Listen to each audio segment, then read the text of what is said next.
All right, PJ, thank you so much for joining us today. We're going to just jump right into it, let you intro. I know we met at 97th floor. I've kind of followed you ever since. Always looked up to you as kind of, someone, a mentor, someone I wanted to be like. So I'm trying to get our students and our audience involved in that as well. So give us a little bit of the background, how PJ became the PJ we know and love today. And then we'll jump into kind of some tips and tricks you have for business owners and some things you've learned along the way. Thank you. Those are super kind words, Jordan. Likewise, I've definitely looked up to you and your career, your character and everything. As I got started, I mean, like you said, we met at 97th floor, pretty great agency based out of Utah.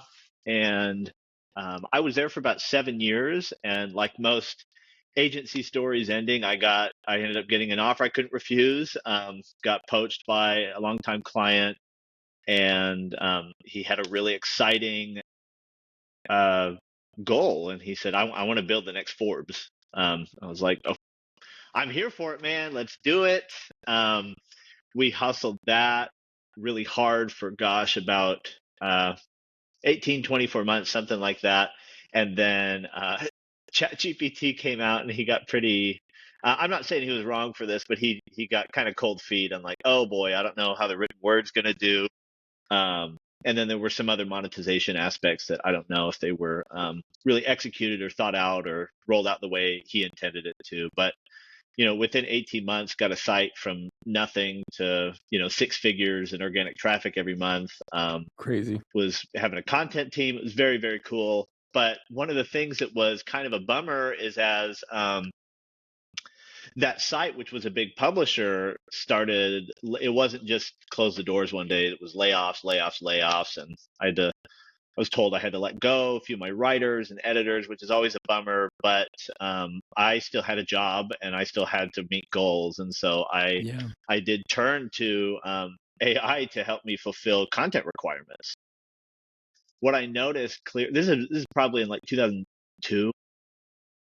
What I noticed very quickly is that AI wasn't great back then. And like you could tell, like everyone could tell it, like if AI wrote it. I think it's latently a little bit better now, but you can, like, a keen eye can usually tell. So I just became so invested in how can I create a prompt that is so specific that people can't tell. And how can I create instructions that educate them on my client's brand so well that, that we can just execute flawlessly, and it doesn't sound like AI. So I became really invested in that and just kind of treated what I saw as a sinking ship as my sandbox. And we still got more organic traffic, but eventually the doors did close. And I kind of woke up one day and was like, this is it. I'm really excited. I remember I got let go on a Friday, and that next Tuesday I had replaced my salary because That's insane. because of picking up clients doing it this way, because a lot of people are hungry for that. So I was really lucky. I'm not out there to say everyone quit your jobs, you'll replace your income next week, but that is how it happened to work out for me.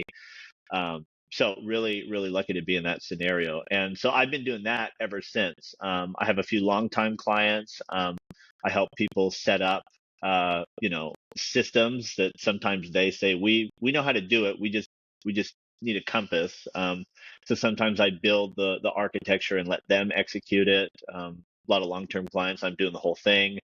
And then I also just launched a course at 10minutemarketing.com, 10-minutemarketing.com, where I teach people how to do it as well. So, and that's kind of turned into a client acquisition model as well for me. But yeah, that's kind of my skill set. If you picture a Venn diagram of, I guess, kind of a 3-way Venn diagram of SEO, content, and AI, I'm kind of the overlap between those three.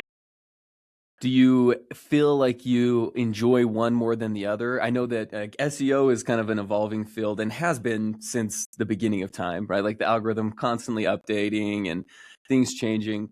Now with AI and AI overviews, maybe some traffic dropping, is that changing, or is it more still the love of the content? Because the content is really what the people are there for, right? Like if you can satisfy a need or any pain points, or is it AI, right? Like, because they're all so intertwined, but is there Yes. one area? I'm just kind of curious.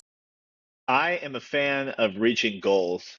And so I like when some people are like, oh, this AI content sucks. It's like, why does it suck? And it's like, it sucks because it doesn't rank.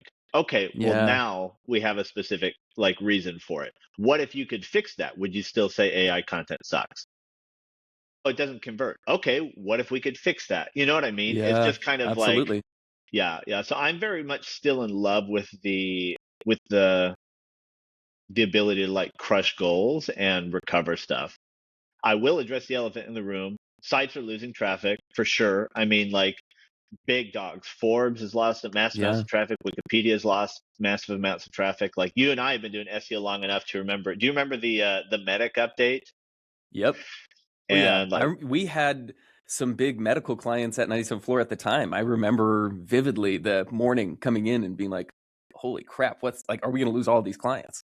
yes, yep. And I remember. Yeah, I mean, I don't like. I won't mention the name here, but I was working on the biggest natural health and wellness site in the I world know the at that brand. at Yeah. that point in time, and in a day we lost like 40% of our organic traffic. And I have been to SEO conferences. This is years later, half a decade later, where people still talk about that website. And so like people don't know that I was doing that, but like Yeah. that was like a lot of people have like used that as a As a don't do case study. this as a Yeah. case study. So like I Yeah. definitely have Yeah. had a humbling SEO career as well. Um, but there are a lot of people losing. But my point is, like, Forbes just lost that amount. Wikipedia just like now everyone like the most interesting one to me was HubSpot. HubSpot, you know, they're good. They're good at digital Yeah. marketing. They write the books on Yeah. how to do this, and Absolutely. even they lost on certain verticals like 60+% of organic traffic. So Yeah. um, like I have a lot of clients that are kind of holding firm and maybe having like Like single more of a digit plateau. increases. Yeah. Yeah. Yeah. And they're like, oh, like remember that time in one year when you 4x our traffic? Like, where's that gone? It's like, dude, everyone else is bleeding to death right now, and you're maintaining. Maintaining. Like, You yes. So cannot be mad. Yeah. yeah. Can't be So mad. there's a little bit of storytelling that has to go on with SEO, but yeah, I still like it. For sure. No, and so what I'm taking away is PJ's the Kirk Signetti of content. You know, you just love to crush goals. Google me, I win. That's what I'm getting here. That's super funny. Um, no, no, I love it. But no, I think that AI and doing more with AI is something that's top of mind of most business owners. I love that. I actually went and checked out the 10-minute was it 10-minute marketing Yeah. little landing your splash page you have there. I thought it was awesome.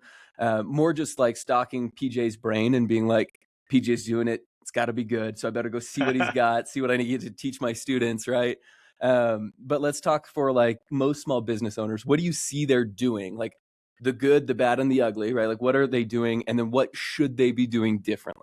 Yeah, that is a solid question. I just about 6 months ago wrapped up a situation where um, this is kind of the first like I'd say like medium-sized business, and they had been publishing daily for years and just not doing it, not going anywhere Yeah. Yeah. organically, and they were even doing it with keywords. And I stepped in and was like, okay, I'm happy to like I pitched them, of course, of like, oh well, let's do a monthly retainer. I'll get you keywords, and they were just very vehement of like, no, we have an SEO guy, and it's like, okay, you've had him for 3 years, and What has that you haven't done? done anything. Right. Also, I learned after we signed that he has the same last name as a few other people in the company, so that made a little bit more sense. But Yep. they're Usually like, we goes have an that SEO way. guy. We're not letting him go. We don't want you to take his work. Just teach him how to do it. I put a big price tag on it, but I was like, I will build all the documentation for you. I will craft your first 5 articles. I will record trainings and all this stuff for you, and package it up to you. Um, all you have to do is run this prompt, which takes like 10 minutes a day, and publish it, and you will be set. I promise you, you will be set. Of course, I did keyword research too, so they weren't just publishing off of like garbage stuff. Random. Yeah. Yeah. Um, And I still have them saved in my Ahrefs account. Like I think are at like 6,000 monthly searches now, which from being at like Nothing. 0 for Yeah. years and publishing daily to just like they still publish daily, but now they're Now it going actually gets somewhere. something. Yeah, in just 6 months to have I don't even know the math on that, like many times factor of success in Multiple. 6 months. Totally. Yeah. Absolutely. Yeah. So I think the thing is with business owners, a lot of people are motivated to do SEO. It's just a matter of like, you got to have the right compass. Because I meet Mm, people who just straight up don't understand what you and I would think is like, if someone says, I understand basic. SEO, yeah, Yeah. you'd be like, okay, so you know keyword research. And they'll say, yeah, I know keyword research. But to them, that means, yeah, I go to Google Trends. It's like, nope, that's not keyword research. No. Or, yeah, I Google a word and then I look at suggested searches from Google. It's like, Mm, that's also not keyword research. And people don't know that. So just at the inception, it's all wrong. And they don't know what type of content Google ranks. So yeah, so for small business owners, it's really just like, you're either going to spin your wheels to death and say, this sucks, it's broken, SEO doesn't work, yeah. unless you have someone who really knows what they're doing to hold your hand or set it up for you or teach you. But it's just a pretty sophisticated field. It's not It just, is. yeah, it's not just publish and hope. Yeah. Yeah. I remember as I left 97 Floor, I started doing a lot more paid media, and I was like, wow, this is like going from playing chess to checkers. Like, this is pretty simple. Like, Yeah. I just, there's different things that matter in different ways, and you have to learn Yeah. those, but there's just way less to it than with SEO, right? Like, it's pretty simple, and there's still ways to improve and do it better than others, right? I'm not going to pretend that that's not the case, but yeah, so I get what you're saying. I've kind of follow up with this because I have two questions. We talked kind of like measuring the right things, right? It's not just daily output. Like, they were doing that, they just weren't doing the right output. And we also talked like people losing or maintaining traffic. We talked about HubSpot specifically. I think this was about a year ago, with Rand Fishkin publishing about HubSpot's drop in traffic. And he's like, traffic's down, but revenue's up. So does traffic matter anymore? Or how do we, like, what's the new measurement of success? Because forever it has always been traffic and SEO, right? But if we can have content that doesn't have to get traffic to get you dollars, zero click content is something that's really big right now in just digital marketing, especially, right? So it's like posting on social media, not knowing that you're not going to get click Yes. through traffic, but knowing that it will get brand recognition. Is there anything that you've seen on that in the content realm that you're like, here's what the metric should be? If you can always get to revenue, if you always can, right? Like, revenue is the Yes. metric, but there's leading and lagging indicators. Revenue's always lagging. So what are those leading indicators now? Yeah. I usually blame that problem on, usually it's internal teams. It's Mm, not necessarily the person doing SEO. totally. Um, because like I hear people say like, oh, you're getting us traffic, but we're not getting conversions. It's like, well, how do you convert What's the people? They're like, process? yeah. It's like, Yeah. well, we have a quiz, and it's like, all right, cool. Like, where do you get to the quiz? It's like, well, it's in our header. It's like, all right, cool. So like, No one's that's finding not, it. yeah. And it's just tough as an outside, and maybe I just need to be more bullish about this, but I just get tired of suggesting revenue metrics, or Mm, revenue means to make money, and clients yeah. are like, stay in your lane, SEO guy. Like we know how to make money. You just get us the people. And then 6 months later, they're like, we have the people, we're not making the money. And And you're like, so, wait a minute. yeah, so Yeah. it's kind of like they want to have their cake and eat it too. And I have maybe gotten a little lax, and just because I'm just tired of getting rejected on like how to fix that stuff. But it does bring a call to arms. We do need to be more creative about attribution, and that's something that I'm not Yeah. necessarily equipped to go into. But it's funny when I'd say, you and I have been in this for a decade or longer. The reason why people turn to digital marketing, that's kind of when people started going digital first. Yes. And like digital marketing, people were just calling marketing, like, you know what I mean? And they're doing that because we could track it. And now it's so funny. It's like 10 years later, it's like, oh, the zero click mentality. And now with Yeah. LLMs getting involved, it is going to be a lot more challenging. Yeah. Yeah. I've heard a few people that I follow that are like, digital marketing 10 years ago was all about dollars in, dollars out, very trackable. Everything was very accounted for, right? Like, here's the effort, here's the output, here's the outcomes. And it was very tracked in that order, right? And now it's almost like, let's go back to old school marketing. Like, what do people care about? What are the pains? How do we solve those pains? And what content can we put out there? Then tracking comes a little bit more difficult, but still important. You got to, prove your worth. I feel like that's been the case in marketing for all time, is you always have to prove your worth. But I know a lot of people go into marketing efficiency ratio and all of that. So we'll save that for another conversation. We'll find someone Okay. who lives and dies in attributes for that. Great. But let's jump more into AI models. You've got your good prompt. Is there a model that you prefer, right? Because I was like, prompting is the key, and knowing how to prompt and what to say, queuing things up, so teeing it up so you can just knock it out of the park. I think that's always important. I have seen personally that different models perform, better at certain tasks. I'm curious what your take is on that. And if there's one, maybe, we've got Claude, Grok, ChatGPT, we've got all of them now. Right. Is there one model? And then within that, tool, is there a version of that model that you like? Yeah. I can save you a lot of time, Claude. If you're a marketer, Claude is hands down the best tool for you, the best LLM. Its pricing is all like about the same as Equal. ChatGPT. Mm-hmm. The only thing that ChatGPT can do that Claude can't do better is images.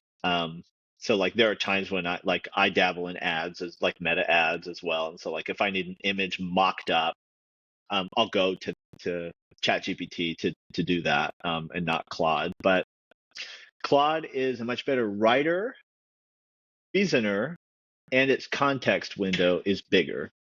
So let me expand on why those three things matter most for marketers. So there might be better LLMs for others, non-marketers, but for marketing tasks, here's why I think Claude is better.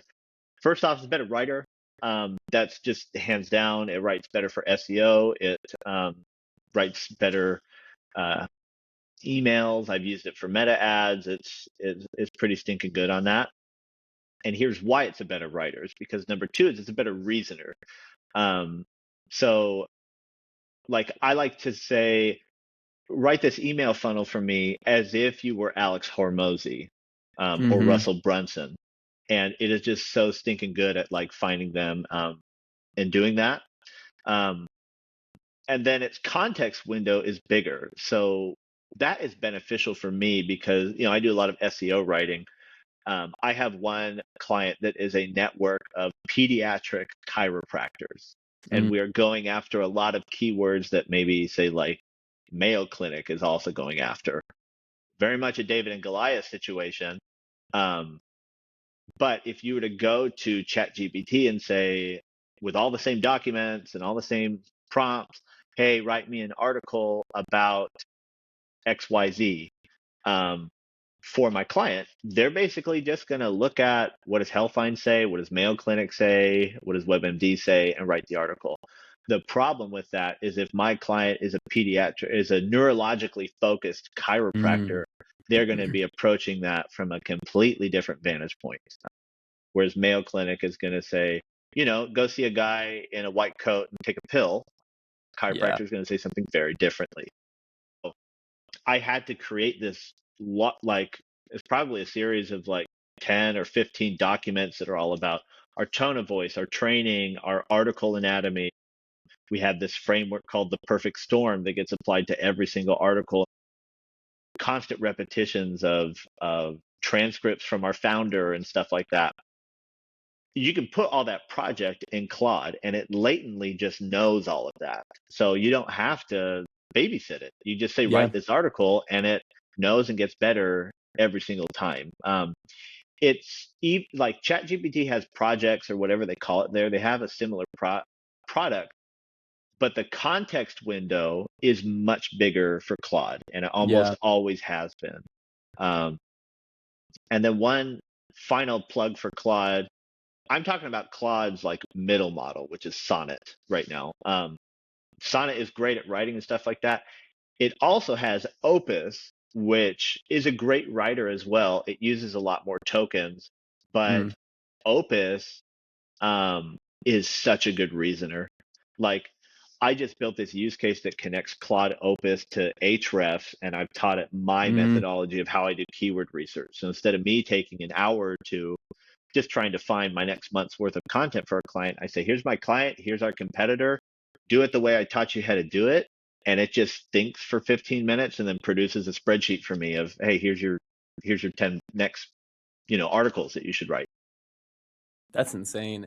Um, that kind of leads me, do you use any connector tools like an N8N or something similar, or have you done it mostly through just like the Claude interface? You know, I have kicked the tires on N8N, and it like the thing with N8N is it's all possible, right? But you have to know how to do it and plug it in.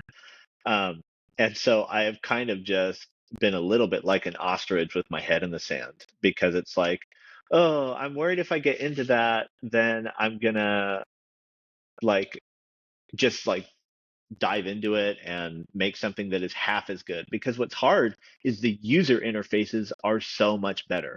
They Like are. I've hired devs to try to build it for me in N8N. We have built my whole thing, strung it together, and for whatever reason, it's kind of like the difference between man and Frankenstein. Like, yes, it walks and it talks and stands on two legs, but like it's not a But real don't show that person. bad boy fire. Yeah, for real. Yeah, it doesn't stand up to heat. So yeah, that has been the other limiting factor. And so Okay. I've kind of always just had my fingers crossed that, gosh, Claude has got to make some kind of band-aid substitute that will let me do connectors like that. And they kind of just recently launched something that fills that need for me right now. So that's been nice. Let's talk about that. What's the new feature there? So they're called skills, which is a really hot name for it. And it's because that name is so lame that I didn't even really explore it for a very long time. Um, so let me put it in perspective. For one of my clients, for months, like this is that chiropractor client, I have a document, it's 22 pages of instructions for an article. It takes about 15 prompts. So it's like find the keyword, find secondary keywords, crawl the SERP, run a TF-IDF analysis. Now tell me what topics the top three competitors like go. Okay, now how do we insert ourselves? Great. Now write an outline. Now write intro, the meat, the conclusion. Okay, now go through this, make sure there's no hallucinations. Now validate every claim made in the article. Now put internal links in there. Now put an APA citation list at the bottom. Like it's Dang. it's got to be 22 pages because each one of those steps is so specific. Critical. Yeah. Yeah. And even though like you're just copying and pasting, it still takes about 40 to 50 minutes to just get one article done. So Yeah. a fraction of what it would take to write it, but still it's like 45 minutes is not nothing. Um, and so what the Claude skills do is you basically like, and I've been doing this every day for this client. Like I went into my project for them and just said, hey, could a Claude skill do this? And it was like, yeah, that's exactly what Claude skills are for. I was like, okay, how do I do it? It's like, I'll write it for you. Like, I've seen you do this prompt sequence enough, but if you want, you can upload the 22-page prompt sequence directly to me and I'll turn it into a skill. And so it did that, took a little bit of massaging, but now it's at a point to where I just say, hey, write an article about this. And I walk away, close the tab, come back in You're 10 just minutes and it's done. done. And the fidelity Amazing. is really, really good. That's crazy. I just like go back to our days at 97 Floor of we had a writing team. Yes, yes. I spent days, weeks doing keyword research for brands to then hand to the content team to have them spend hours writing. And now we've condensed it all into 10 minutes. You know what I mean? And I would argue the quality is very similar. Maybe needs some nudging at the end with that. But I mean, 10 minutes versus weeks, I'll take it, you know? Yeah, yeah, exactly. I mean, you probably remember this. You would have your content marketer write something, you'd give it to the client, and they would still come back with Yep. Edits. edits. Yep. And so it's like, yep, like surprise, surprise, whether human or AI writes it, it's got to be edited at the end of the day anyway. Yeah, exactly. Well, and every business owner, I mean, maybe not every business owner, but most business owners want something that Yes. is represented by them to represent them well. And that's Yeah. very valid. Like I have no Yeah. issues with that. So Yeah, yeah, yeah. And especially with like like a lot of my clients just happen to be in the health and wellness space, as you know, having legal, yeah. yeah, having doctors review stuff. It's like yeah, we need a doctor to review it too, obviously. So yeah, I mean Obviously, that yeah. step is never going to not exist. Yeah, no, that makes sense. What's the like any other use cases that business owners or small business owners should look at skills for? Because that is an amazing one. Have you done anything else with it or other recommendations? Yeah, I mean, you could do the same thing if you're running meta ads. Like you could just upload like, hey, here are my 10 best performing meta ads. Make a skill for like recreating these on the fly. That's You could awesome. do the same for like I don't think Email. anyone writes emails anymore. Like 'cause Claude is No. so good. Even ChatGPT is good at that. But yeah, you can just make a skill to instead of saying like, all right, write email one and then wait, write email two, and then you could just make a skill that says, I want a full drip funnel. Here's my CTA and the landing page. Ask me any questions and then write it. Yeah, So basically, any kind of copy or yeah, any kind of copy is that you it's would great need. at. Yep. Yep. Analysis. It's also very good at analysis. Like sometimes I'll just upload a raw site audit export and just say, hey, cut through the fluff. Like, what should I do this week? So Mm. it's nice for stuff like that too. Have you used it to do site audits, or are you still doing that mainly through tools, manual compiling? Yeah. So each one of my clients gets a weekly site audit in Ahrefs. And Oh, okay. so, yeah. So what I do is I just export the raw data and give it to Claude. And say what's the And most high priority for this week. Yep, yep. And Okay. I have a project that has trained it because you know how like Ahrefs will be like, oh, you have a bunch of meta descriptions that are a little too long, and it's like I hear you, but I also know that's not going to move the needle. Like I might get more Yep. clicks, but I'm not going to rank any better No. um, by adjusting the meta descriptions or things like that. And so I've trained a model that's like, hey, ignore dumb stuff, just cut to the meat and tell me like Yeah. what's wrong. And so it'll just straight up be like, dude, you have a bunch of 302 redirects. And it's like, great, let's change those to Yeah. 301s. So Yeah. that's really nice. That's awesome. Yeah. Let's talk like other. Is there a common mistake? Say a marketer is working, they're using Claude. What are the most common mistakes that you've seen when they're like almost there? What's that last 10% they need to be doing to get over that finish line?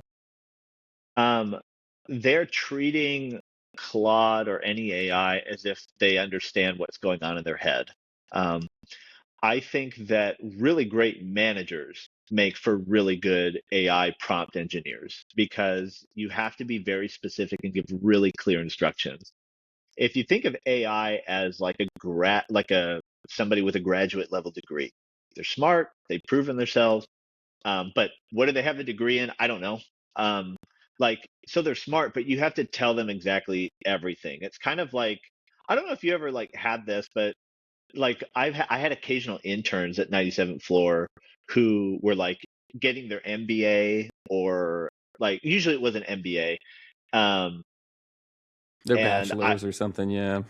Well, yeah, I mean, definitely we had those, but like just the rare case of somebody getting like a master's degree, I would think like, oh, you're smarter than me, like just go off and do this stuff. But they wouldn't know how to do keyword research because to be fair to them, they've never Yeah. been taught. And so, yeah, you kind of have to handhold it on things that you might think are basic. So I'd say that's the number one thing is your prompts probably aren't specific enough.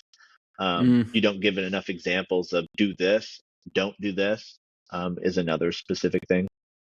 No, I love that. And I know we are in education, so I would just want to clarify like we also feel like people that are just graduating without any experience, there's a huge gap. And that's why we created greenhouses. We want to get students actual hands-on experience because until you've done it, you can understand the concept and the theory behind it, but then it's like go do it. You're like, how? I know what needs to happen. Technically, I know some things that need to happen. What tool do I pick? How do I do this? How do I even track it? Right. So I completely agree with that sentiment. And that makes sense. People just now need to go get experience with AI and see how detailed they need to get. Um, I'm gonna ask you the hard question now. What are your AI predictions for the future? Let's grab a tinfoil hat or whatever else we need and start making predictions. Well, this is not a prediction. A month ago, it would have been that Chat GPT will have ads Yep. Yeah, it's in been them. announced. I mean, I think that obviously that platform is going to get more sophisticated. The challenge with that is obviously it's not keyword based, it's not interest based, it's not even one specific part of the journey. And so that is going to be a whole new form of marketing that people really aren't prepared for yet. Um, the biggest hurdle that is a hurdle because it's so new is how do you organically get your content to quote unquote rank Yeah. in LLM, like GEO, I think is what I've heard it called. AIO, I've heard it called GEO. Everyone needs to pick a name. I'm so Yeah, tired of saying all 12 acronyms we've got going on right now. I'm with you. yeah, Yeah, GEO's fine with me. yeah. Um, and so I've done a ton of research on that, and it's just moving very quickly for that. But what's interesting is there was a study on like ChatGPT, what serves in ChatGPT, and the majority of what ChatGPT pulls, I think it was like ranks on average like spot 21 on Google. Whereas, of course, Gemini and It's Google's in the top 10. AIOs, yeah, it's got to be top 10. And so it's very, very interesting. And I think the reason why, and I would say ChatGPT is probably more like setting the pace for what all the other LLMs would do. I wouldn't say like, oh, like look what Gemini is doing. I'd say look what ChatGPT is doing. Um, Be like, watch Bing for their updates. Right. Yeah. exactly. Yep. Yep. Um, and so I've found that it's just very, very, very specific content. That they don't target head keywords. It's all long tail type stuff. Some of it is stuff that has no volume. Um, I also think that like brands are going to have to double down on what makes them novel and unique. Mm, Regurgitating the same stuff is not going to get you anywhere. anywhere. No. Yeah, and so that's why again, like doing all these like SEO things and Claude, like that's why I have these big projects. That's why I have a prompt sequence that's 22 pages long, is because my client doesn't want to just be another Mayo Clinic or insert whoever Yeah. your big competitor is. Like we have to be better, and the way we get better is by being novel, unique, and just frankly smarter than that. How do you scale that? You do interviews, you transcribe interviews, you feed those to AI. Like you have to give it so much, and thank goodness Claude Yeah. can take all of it. But like that is a big thing that I think a lot of people are going to overcome. And what I hope people don't take away from this is like, oh, LLMs can solve all the problems. It's like it's like slowing down to speed up. Like you can't, like you, it's what you talked about, gosh, like 20 minutes ago of like, history doesn't always repeat itself, but it almost always rhymes. Like the whole thing about marketing attribution that we were talking about, like it's the same thing that like just good marketing is going to be good marketing. AI just helps you scale it. But like if you don't know who you are, you don't have anything novel to say, AI is not going to do anything for you. Yeah. Yeah. No, I love that. I tell all my clients that AI doesn't change good marketing, and good marketing is always about knowing your audience. So tell me who your audience is. And then they're like, and it's like, okay, we've got some work to do. And that's okay. But you've got to know where you're at, and you can't leverage AI until you know who your audience is, know what you do really well for certain people, what you don't do as well for others, and narrow in on what you're best at. Right. So I love that. Absolutely. Yeah. Anything else? I was like, I think that pretty much wraps up all the questions I had for you, PJ. But any plugs you want to give for, self-serving plugs? Alec had plenty of them. Alex Skinner was on here last week, Oh, so good. I was like, Cool. we Cool. gotta get as many as we can. Love that. Yeah. Yeah, man. I mean, anyone interested in chatting, there's pjhowland.com. There's also 10-minute marketing .com, where you can buy my prompt sequences or my course that goes into this. And also I'd be happy to like, I really want to like democratize this information. Like, Yeah, um, so like if your students want access to that course, happy to give that for free to you guys. But amazing. yeah, it's a 4-hour course. It's not like super duper long, but and I've had a lot of people reach out to me that actually turn into longer term clients, but they're just like, I understand AI now. Like I know your course was Yeah, about SEO, but they're like, I get how to use it for everything else now. So if anything else, it's helpful for that stuff too. that's But yeah, amazing. man. Yeah, No, I thank really you. appreciate you coming on. Thank you for your time. I'll have to get you to do a training with our students as well. If we can steal your I'd be time so again, down. that'd be awesome. I'd be Awesome. so down. Yeah. All right. Well, thank you so much, PJ. Great to have you on. Yeah. Thanks, Jordan. Bye.